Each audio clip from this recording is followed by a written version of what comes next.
In this brief exercise, I'm going to show you one of many methods on how you can create a repeating scrolling background. It's going to be seamless due to the artwork here, and all we're going to see is what looks like clouds flying by, and it will be looping forever. So let me just hit preview and show you that. And as you can see here, I've got clouds flying to the left, which really is just one straight panel of artwork moving to the left. And as it starts to move, a second panel is generated right behind it and following it. And when that panel moves off the scene, a new panel is generated. So basically we've got a piece of art moving to the left, and a new one gets generated directly behind it as soon as it leaves the screen area, if you will. So let's go back in and I'll show you how this was built, and then we'll build one from scratch. It's fairly simple. I've just got one piece of artwork here as an actor, the clouds. And this is an iPhone 5 layout, so use iPhone 5 horizontal layout. And the image of the clouds will be supplied to you. Now let me go into that actor and I'll just show you the behaviors that are attached to it. Very basic. Here, let me just close these for now.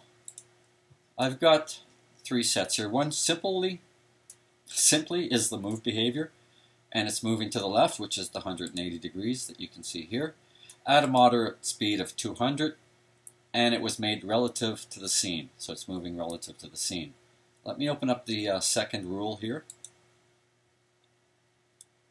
This rule is based on the condition that when the graphic, which is the same width as the stage, and that's kind of important to know here, is smaller or equal to its own width by half. Let me explain what that means. Let's actually go back to the stage for a second. And if I highlight the graphics, you're going to notice, even if I click away from it, you'll notice that red X in the middle. That's the registration point within the artwork. So it's not the upper left like some software will do. It actually registers in the middle. So when you're referring to positioning, for example on stage, the artwork is the full width of the stage. However, the registration point is halfway in. So it's actually running down the middle, X and Y as far as that goes. Therefore, the registration point is the width divided by 2. It's one halfway into the artwork. And that's why I had divided by 2 for the width. So let's go back in here and take another look. So, if that registration point is less or equal to half the width, in other words, if it slightly moves off the center point to the left, it will do the following. That's probably the easiest way to explain this math. As soon as it moves to the left by 1 pixel, it's smaller or equal to the width divided by 2, which is the registration point in the middle. And that does sound confusing, but that's just the way it is. When that happens, a new graphic will be spawned directly behind it, and let me go into the position here. The position is basically the width of the art, which means the center point will show up at the edge, and it will pop in right behind this one. Now there is a little lag, so let me just show you here what we do for that. I went in, first of all, I went to the clouds, I just used the width as a reference. I won't double click it, but that's how I got this here. And just to compensate for the lag, I subtracted a few pixels. And let's just hit preview, and there it goes. Now let me undo the subtracting of the pixels, and you will see a line between, probably. Sometimes it runs for a while, but ultimately the computer slows a little and it tends to lag. So let's just take a look here. And there you can see it demonstrated. But what that does too is show you the actual graphics following the next graphics. So let's just compensate for that by adding, or rather subtracting the position by 5 pixels. So it's actually going to more or less overlap by a few pixels when it's combined with the lag. And let's just take one last look, and there we go, and it is fixed. Now, one thing that isn't visible to the viewer nor to you as the programmer, but it is a reality of using programming, is that you do need to manage the memory as well. Imagine what we're doing. We're moving a graphic to the left and then off the screen, and away it goes off the screen, and we create a brand new one, and basically we're stacking them up like cookies in a pile, and they just keep overlapping off screen to the left. Well, ultimately it is going to fill your memory at some point if you let it go long enough. So what we should do to be prudent is as soon as it goes off the screen to the left and it's out of sight of the user, we'll just destroy the thing. So there'll never be really more than 2 or 3 on the screen at any time. As soon as it goes off the screen, boom, it gets destroyed. And that's what this last panel is, and I'll open that up and show you there. So what it's basically doing is it's looking for the attribute, which is the position, the X position. It's saying if that registration point is basically the width of the graphic from the left, which means it would put it off screen, it's the width divided by 2, but then we want to go left, which is a negative number. So I'll click this open and show you here. It's the width. Again, we went down clouds, size, double-clicked on width to determine that, and then hand-typed divide by 2. And in front of it, we made it a negative number. So whatever the width is, let's say the width was 100 pixels. This calculation would say 50 pixels. And then when we add the negative in front of it, it'd be minus 50. So minus 50 would be off the screen. Okay, and that's just using the width as a measuring device, and it does work itself out. Again, a little bit of math will go a long way in some of this stuff, but you'll just have to trust the formula. So based on that positioning, it will self-destruct. Okay, and that takes care of the memory management, and that completes the thought. It still works, even if this was off, but ultimately, you wouldn't be doing your computer any favors. So at this point, we will build one from scratch. So we'll just go up to File, New. We'll create a new file here. And I'll make sure it's iPhone 5 Landscape, because the artwork was created to fit that. And as a title, I'll just call it Scrolling Background. Okay, and I'll save the file as well. File, save as scrolling_background. Okay, and save. And I'll just resize this here. Alright, so let's get into the scene.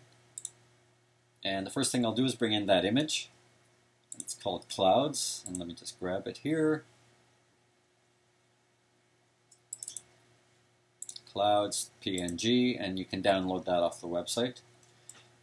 And I can drag that directly to the stage, and it'll automatically create an actor. By doing that, the actor will assume the name of the file, which happens to be Clouds, and that's fine in this case. So I'll just drag that in here and try to get it close, but what I ultimately will do is use the numbers to perfectly center it. So let's go into the actor and we'll actually position it properly.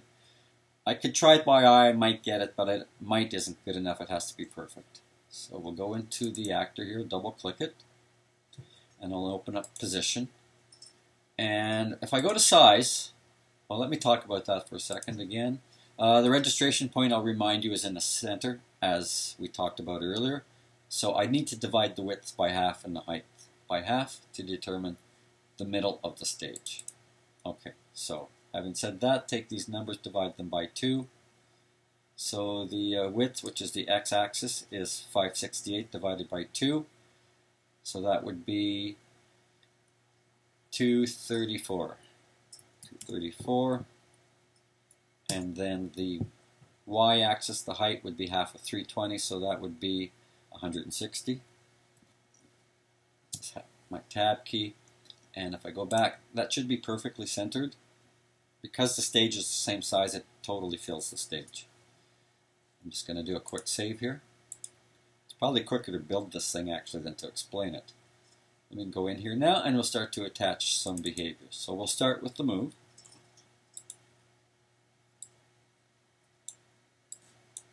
and the direction is to the left, and that would be 180 degrees for us here. And we'll just slow it down to 200, which sounds a little funny, but we'll slow it down to 200 and we'll make it relative to the scene. So if I hit preview now, as you can anticipate, it will fly off to the left, and that'll be the last we see of it. And there it goes. Bye-bye. So what we want to do is as soon as it starts to move to the left and it's exposing some of that black background, we want to generate a brand new one coming in from the right, moving at the same speed, of course, and just tagging along like a train and hitching a ride so that it will be seamless as it crosses. I will just hit Command S to save. So I'll just create a new rule now to generate the new graphic, and I'll just call it spawning sky. There we go. And that will be based on the location. Basically, it'll be based on as soon as the graphic moves to the left, which is sort of 1 pixel lower than the width, if you will. So let's just go attribute and clouds position X, so the X position will be lower or equal to the width, divided by 2, of course.